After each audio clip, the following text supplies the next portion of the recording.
Dulot nito, sinabi ng ilang motorista na hindi muna nila gagamitin ang kanilang sasakyan at magkukommute na lang muna bago o para makatipid. Malamang magko-commute na lang ako. Kahit na mahirap magkasakay sa pag-uwi, siyempre tsatsagayin ko na lang po.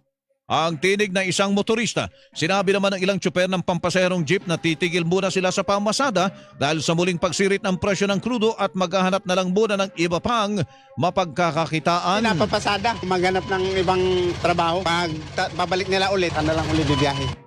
Ang tinig ng isang tsuper ng jeep, samantala wala na umunong supply ng diesel ang ilang gasolinahan sa barangay North Fairview sa Quezon City. Sa pagtatanong ng GMA News, sinabi ng ilang pump attendant na hindi muna kumuha ng diesel ang mga may-ari ng gasolinahan dahil mataas ang presyo nito sa ngayon.